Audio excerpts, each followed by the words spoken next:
the whole election is going to turn, and one place we expect it to turn is in Missouri.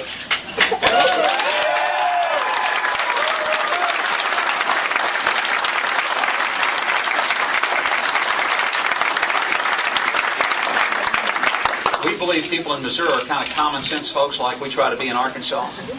And a lot of people realize that there's not a whole lot of common sense going on in Washington with a lot of these policies right now. In fact, one of the things I'd like to trade is the nonsense of our tax system to the common sense of what's often called the fair tax, which is a fair, flat, finite.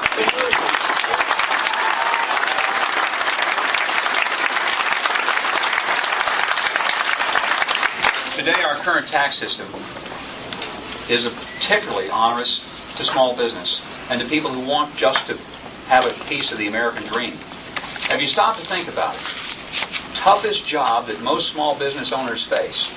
And these are the people that are responsible for 50% of all the employment in this country and 80% of all new jobs. And the Republican Party used to be the friend and the champion for small business.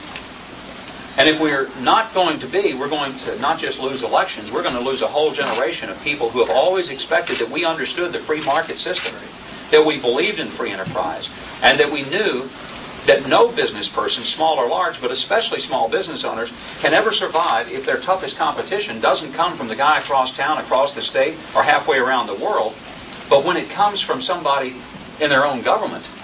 It's really hard to make it. And today we have a system where excessive taxation, regulation, threat of litigation results in the loss of jobs and job migration. There is a way to change that. And it starts with getting rid of a tax system that penalizes productivity, which ours does. We get taxed for everything we earn, everything we save, everything we buy and sell. Every time, even if we die, we get taxed.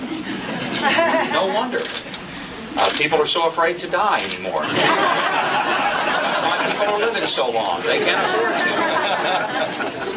to. Well, the reality is that there's something wrong with the tax system that says that if you work 2 shifts, we'll get more of your money proportionally than we would if you worked 1. Yeah. We'll put you in another tax bracket. We'll make you wish you hadn't worked so hard. But if you just quit work altogether and sit back at home, watch ESPN all day, then you qualify for some assistance. Amen. Now, tell me that's sensible. And of course you can't, because you know it's counterintuitive to a good economy when you penalize productivity and subsidize irresponsibility.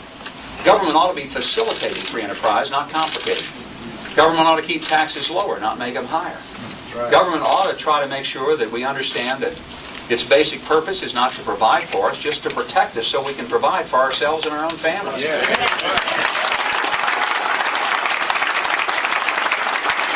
A number of delegates across the country.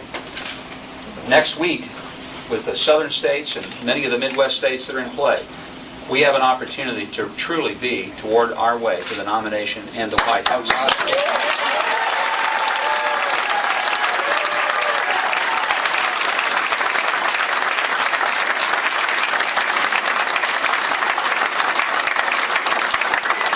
But let me be very clear, we need Missouri to do it.